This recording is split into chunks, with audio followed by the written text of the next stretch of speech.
Hey YouTube, I've been having a lot of fun with Positive Grid's new bias. This is a guitar tone shaping app that I've been using as a synth tone shaping app to great effect. I'm going to show you how to do that, and you can use that for either hardware synths or synth apps.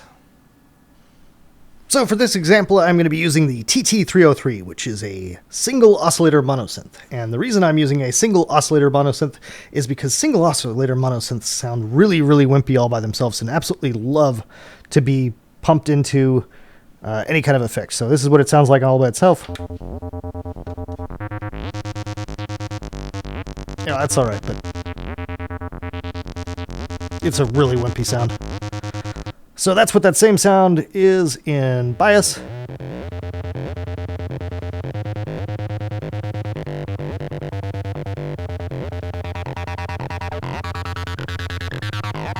So much richer, right? And I'm going to show you how to do that, but the problem with trying to make this sort of sound in bias is that it's a guitar app, and it wants to take anything that you put into it and make a guitar come out of it. So if you're using any of the factory stuff, it kind of sounds muted, or like death metal or something.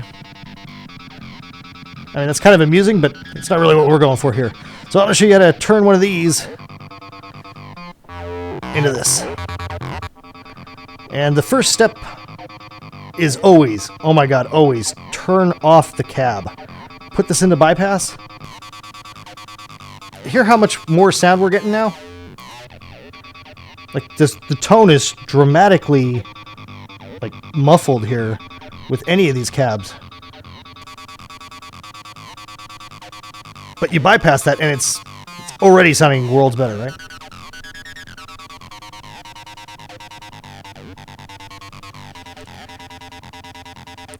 Now go through and make sure that everything is not at any kind of weird setting. Like having this at solid state is good because it's bypassing the compressor. Raise the output just a little bit here so you can hear what's going on. And switching this over to solid state because that's a calmer thing. I'm just basically putting everything up at 12 o'clock.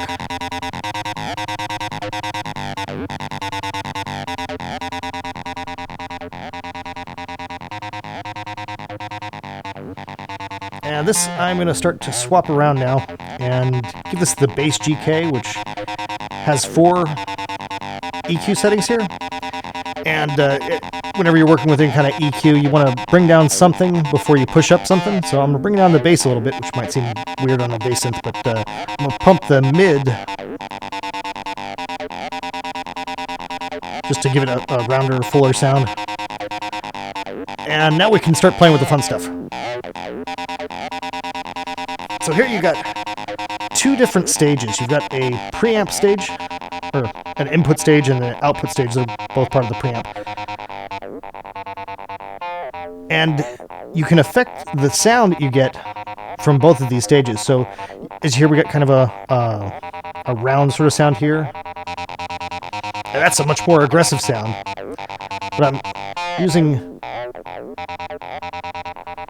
this 12 AU7 on both the in and out right now, so the out's also giving me this round sound. Play around with that, but for simplicity's sake, I just like to leave that like this for right now while I play through here and decide, do I want this super gritty sort of sound here, or this is kind of in between, or this rounder sound. I'm going to go all the way. I love this 1280X7 here. I'm not getting all the little details here, but you'll notice that you've got distortion.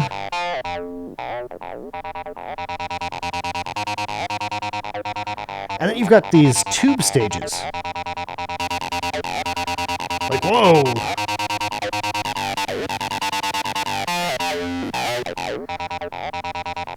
I'm not exactly clear on what that's doing. I guess maybe it's just running through the tube multiple times. I don't know, it sounds kind of hollow there, kind of crazy there, and 3 sounds just right, so I usually just try to balance around that and get that a little bit of distortion. So we got, you know, our basic sort of synth sound going through, and it already sounds worlds better than when it was in just the dry signal. And now you can further push this if you want. You can throw in maybe the mid tone here, or just go full blast here. Let's go full blast. It sounds fun. And you notice we've got the bias here. Oh shit, this is not set. These are just EQ settings that you can kind of set to taste, but the bias has an interesting effect. I'll let you hear this without me talking over it.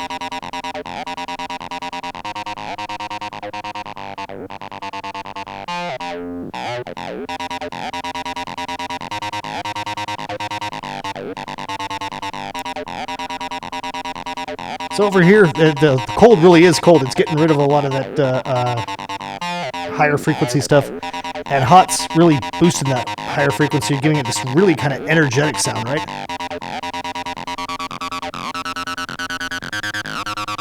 I love that. So it's bias. Let's crank up the bias. Over here on the preamp, this is a whole, or excuse me, the power amp, you've got a whole extra section of wild stuff going on here. You've got 4 different types of tubes that you can use.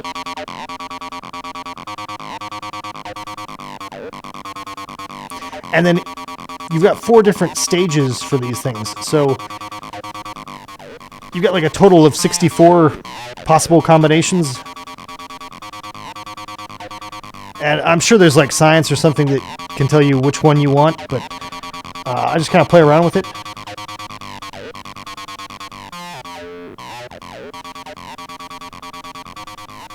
I found that going into solid state seems to be the best way to hear the actual tone you're getting from the tubes. So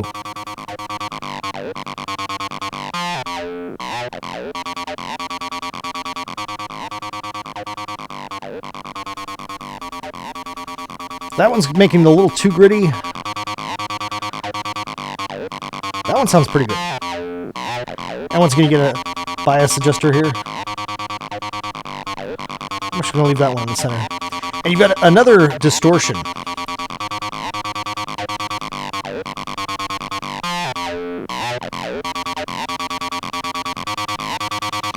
And you hear how this distortion is bringing up the high end. But over here on this preamp, the distortion's kind of taking everything up. So you can kind of craft your tone like that. I like that, just a little bit more of that. And oh yeah, it's catching that resonance nicely. And speaking of which, you've got the resonance and presence settings here, and honestly, I haven't figured out what the resonance is doing. But the presence, you can swap between vintage and modern. I think the modern sounds a lot more gritty, and the presence here is governing how much the front panel knob is going to be pushing things.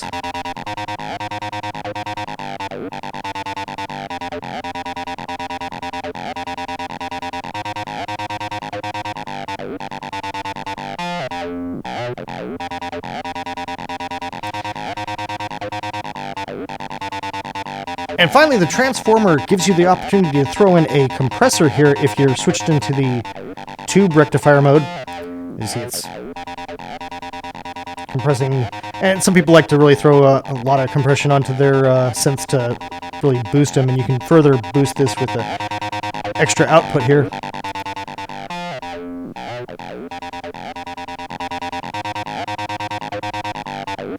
But even if you switch it to solid state, which ignores this part, you still get the benefit of the transformer.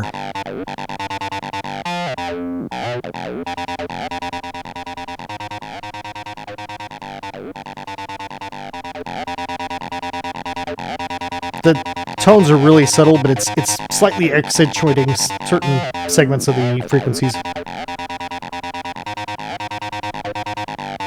I really like that one. But now we got our sound, so let's take our tone and we can put this into JamUp, which I've had for ages, but I really never got around to using very much because I was having the same problem. You know, all the cabs were making it sound like a guitar and not a synthesizer. So now we've got the cab part taken out. We can just play with all the effects without it sounding like a guitar at all.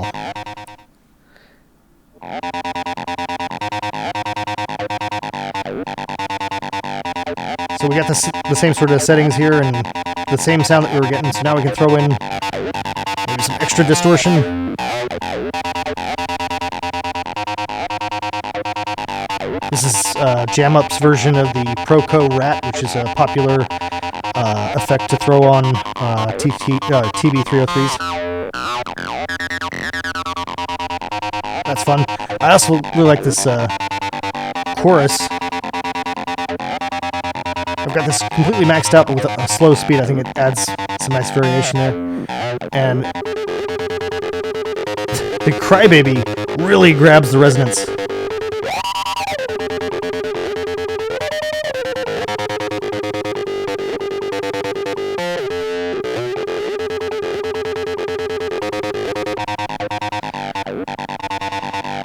And the delay sounds really good on that too.